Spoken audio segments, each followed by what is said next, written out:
dito ay magkamag-anak. Lahat ng mga bata ay hindi lamang magkakaibigan, kundi parang magkakapatid. Kaya lamang ang Mulawin ay minamalas. Matagal nang tumigil ang pag-ulan sa Mulawin. Natuyo ang mga balon, natuyo ang mga ilog, natuyo ang mga batis.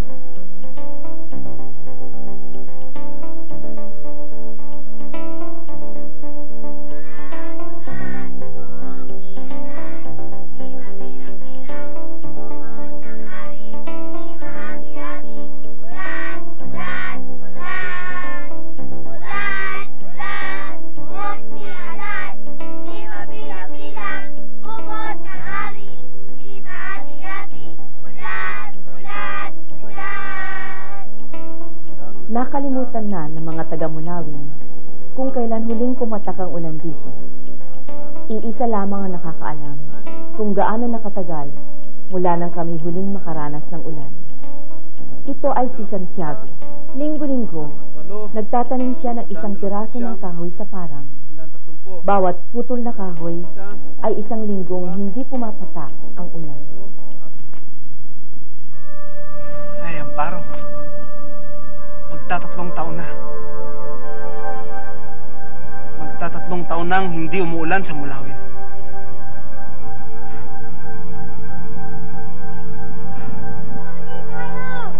Mga bata! Uwi tayo!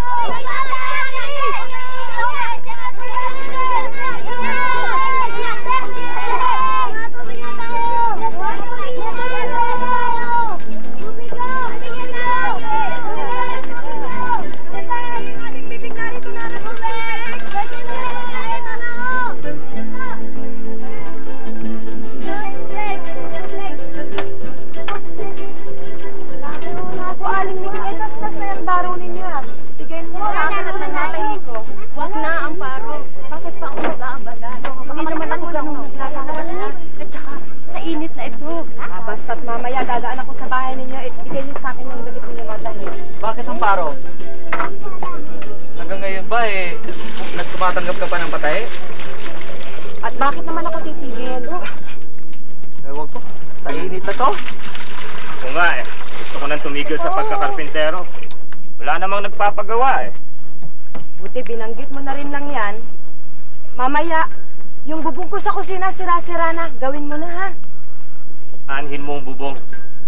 Di naman umuulan ha. Hindi na talaga uulan dito sa Mulawin. Kailan pa ba itong tagtuyot? 3 taon.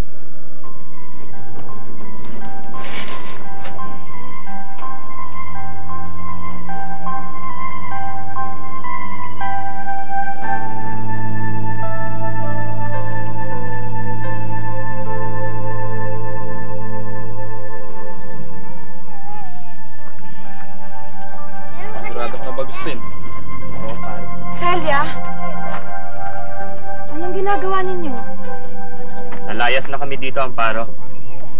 Di na kami makatiis. Alam mo, kung ako ikaw, mag-aal sa balutan na rin ako.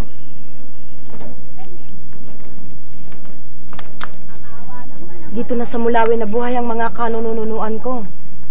Amparo, kinalimutan na ng Diyos ang Mulawin. Tignan mo nga ang langit. Yung isang batik ng ulap, wala.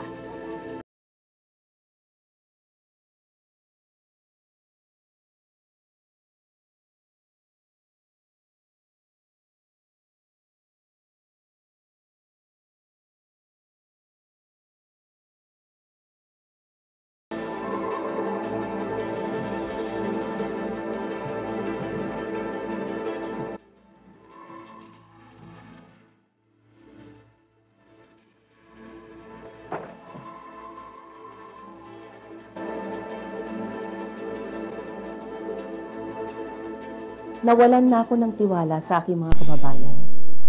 Lahat sila ay nagpadala na sa kabiguan. Ang pag-alis ni Celia, ang simula ng pagkawala ng pag-asa ng mga taga-Mulawin. Hanggang isang araw. Amparo, halika, yung may babakita ako sa inyo. Dali! Dali!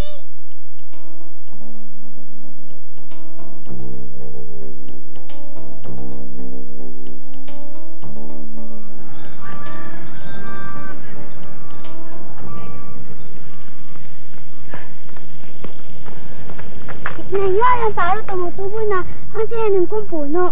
Naku, Belay! Ikaw bang nagtanim nito? Opo, kasi po wala na po natutulog dito eh. May maaasahan pa pala ako. Halika sa bahay, sumama ka sa akin, dali. Saan po? Sa bahay, mayroon akong hahanapin. Halika!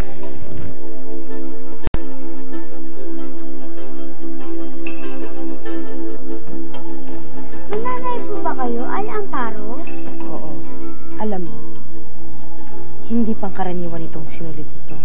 Ibinigay pa ito sa akin ng aking nanay at ibinigay naman sa kanya ng kanyang nanay at ng kanyang nanay ng nanay at ng nanay ng nanay ng nanay ng nanay niya. Kaya hindi basta-basta ang sinulit na ito.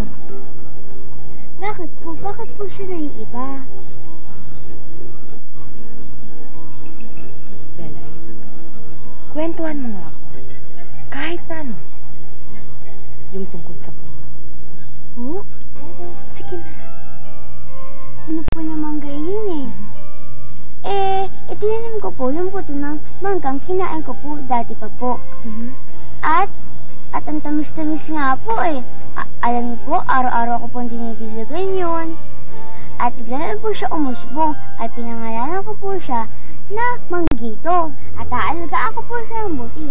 At ihintay ko po siya na lumaki at tumaas yung puno. At pag nagbunga na po, ay bibigyan ko po kayong lahat. At yung buto po ay itatanim ko. Kaya po, dadami na po ang mga puno dito sa Mulawin.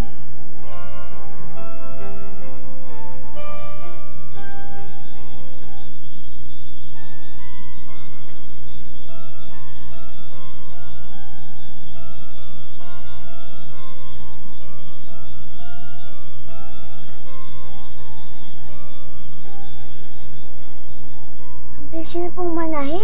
Paano po nagawa yan? Galing itong lahat sa mga ikinuwento mo. Lahat ng masasayang isipin. Lahat ng mga masasayang pangarap ay itinahi kong lahat dito. Tawagin mo naman si Gimot. Paglaki ko po, magiging arkitekto ako. Yun nga pong bahay-bahay namin doon sa dulo ng bukid. Ako po ang gumawa nun. Magtatayo po ako ng mga opisina, simbahan, eskwelahan, mga matataas sa gusali, bahay, at kung ano-ano pa.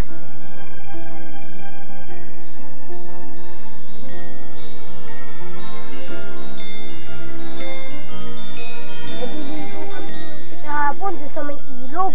Tapos nakakita kami ng kakaibang isda. Kulay asal siya at parang may pakpak. Sinubukan naming ulihin. Kaya lang, ang bilis lumangoy eh. Sayang. Oo nga, ang ganda pa naman. Alam niyo po, pag umulan po uli, maglalaro kami ng bangka ni Kaloy. Oo nga po, sana po umulan eh. Kasi po, sarap-sarap po maligo sa ulan eh.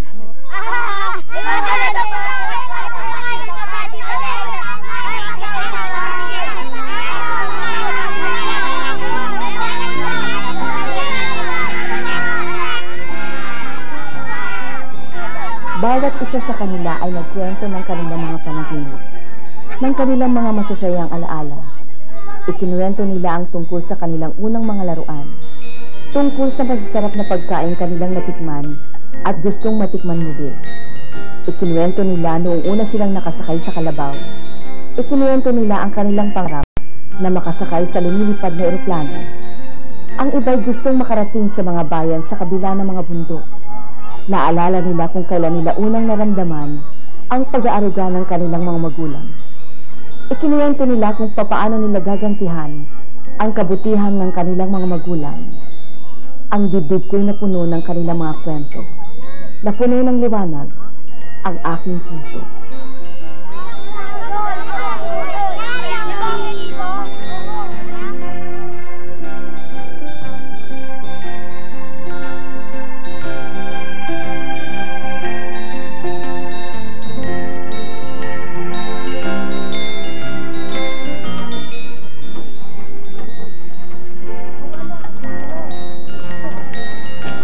Haba na yan ah. Lahat ba sa bata nang galing? Saan naman nyo dadalhin yan? Doon lang po, sa may labasan.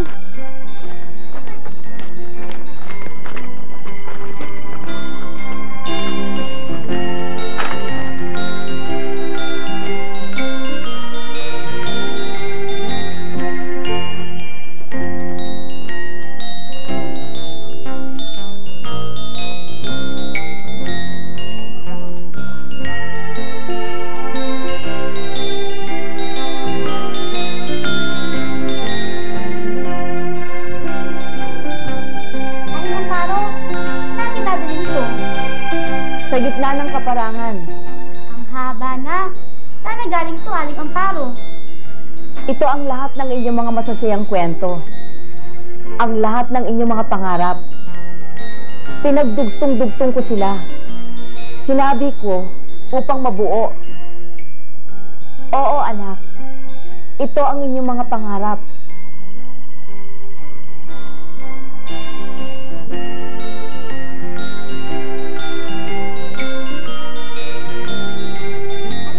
Aling Amparo.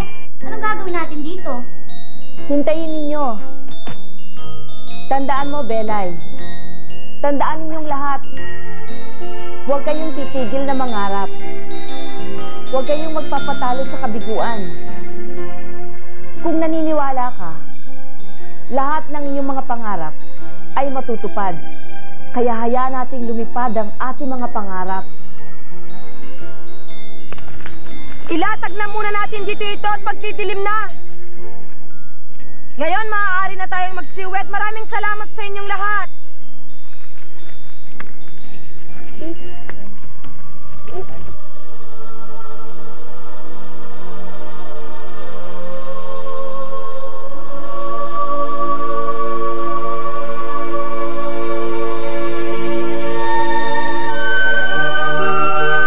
Kinagabihan, habang ang buong baryo ay natutulog, naganap ang hiwagang aking inaasahan.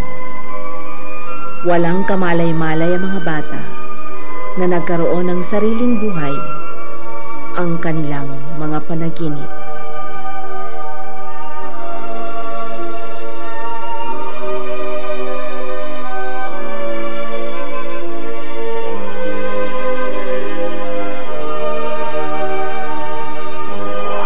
Ang tela ay umangat mula sa kanyang pinaglalagyan sa parang.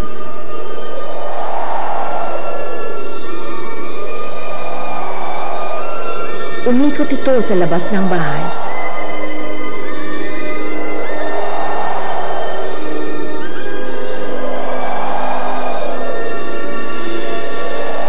At umakyat sa alapaap.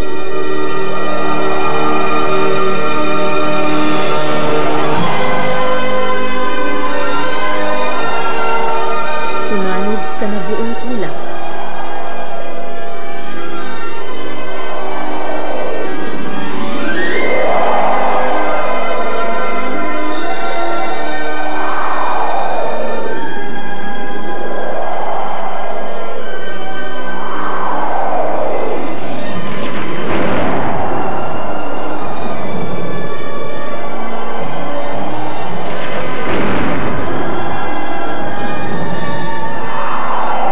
Habang nakapanood ang lahat, natupad ang matagal naming pangarap. Naging mga patak ng ulan ang ulap.